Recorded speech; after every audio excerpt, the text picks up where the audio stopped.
Hi, Dr. James Hayes-Bohanan from Bridgewater State University here again, talking about deforestation in the Amazon and my other work in the Amazon. And this is part 4 of my narration of the slide series, Rondonia, A Real Place. So I'm going to go back over to the screen.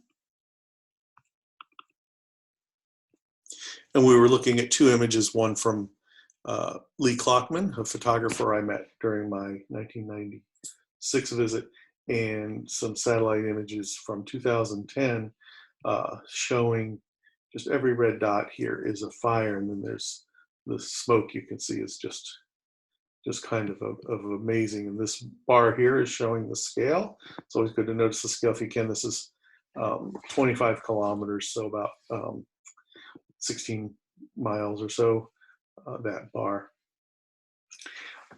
So what had brought me to the Amazon was, into Rondonia in particular, was that the story, as I referred to earlier, this trajectory of illusion, this trajectory that was being described of people moving here to the Amazon with the promise of land that they could farm.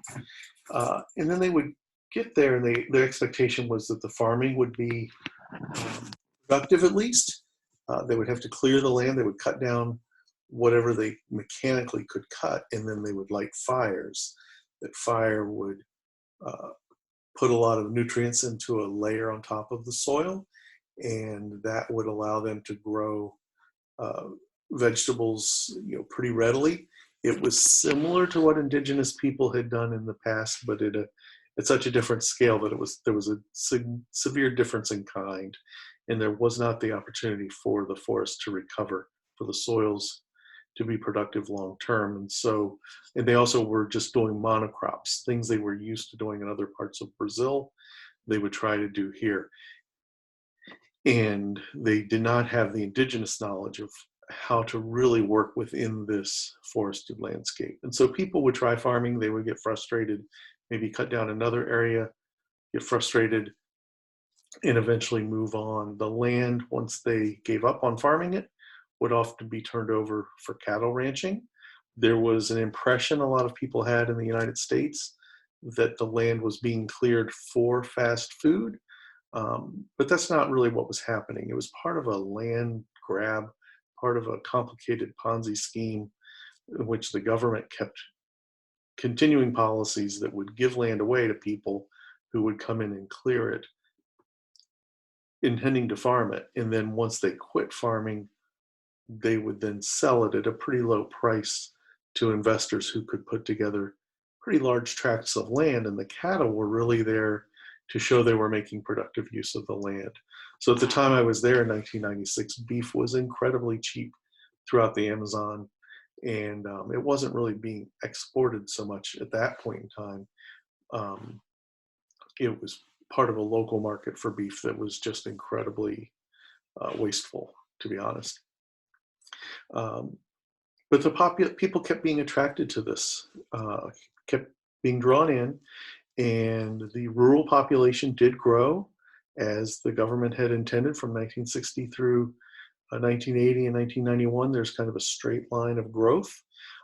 This is a pretty simplified graph here, but the population went from under 100,000 in this state, again, the size of Arizona. Over a 30-year period, it went to 1 million, and now it's closer to 2 million, I believe.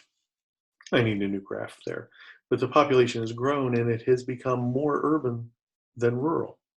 And that was the real surprising thing, and why my dissertation relates to urbanization in the Amazon, which kind of catches people off guard, that I spent 3 months in the Amazon and hardly ever was among the trees. I was in the cities. And here was the main city I was in. This is the city of Porto Velho, the old port, the capital of Rondonia. And, it's continues to be a booming urban place with, now it has several private universities and a public university, and cafes and restaurants and hotels and lots of things going on. It's still not a tourist destination, but it's a relatively prosperous city. compared to other Brazilian cities. And although the name says it's old, it's a pretty new city. And I was really concerned with what is the impact of this city and others like it on the deforestation. Once people move into cities, if they've given up farming and they move into town, that's where all the literature was ending. Anything I read about the Amazon, and especially about Rondonia in the 90s, said this is what happens. People move to town. And I kept thinking, but what happens when they get there as far as their impact on deforestation? So my whole research project was meant to address that question. This, again, this is a relatively late image, 2007 imagery of the city as a whole. The downtown area I've been showing you is over here along the river. You can tell this is during a wet season where there's a lot of mud in the water.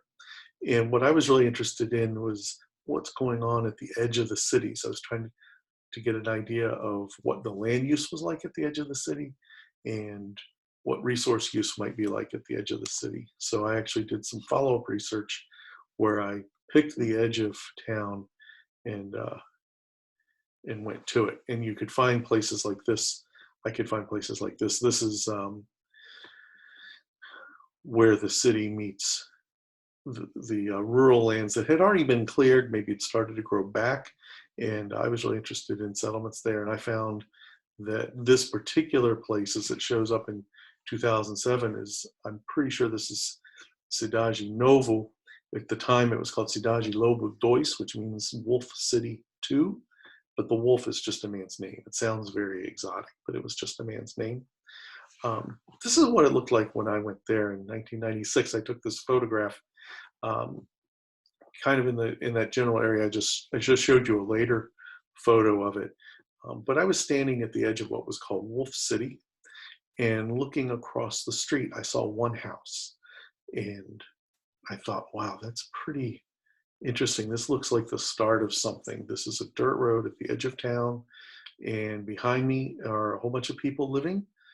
They've given up farming and they've settled in town, and across the street is the first house, kind of a squatter settlement into some agricultural land that was owned by, again, a man named Wolf. There was some second growth of a lot of palm trees here, and it was really curious what was happening there. So that was in 1996. When I went back in the year 2000, I did some research. I actually got some students from the university to go out with me, and we went door to door in what was a whole new neighborhood where all these trees are in fields. It's a whole new neighborhood. We went house to house and we asked people, why did you move here? Where did you come from? Why did you choose this place? And the answer that I got so often to the why question, why did you move here, was para melhorar a vida. I got this answer so often that I almost quit asking it, but I did ask every time for consistency. But almost everybody I asked, why did you move into this sort of squatter settlement on the edge of the city in the middle of the Amazon? Why did you move here? They said, to improve my life, for a better life.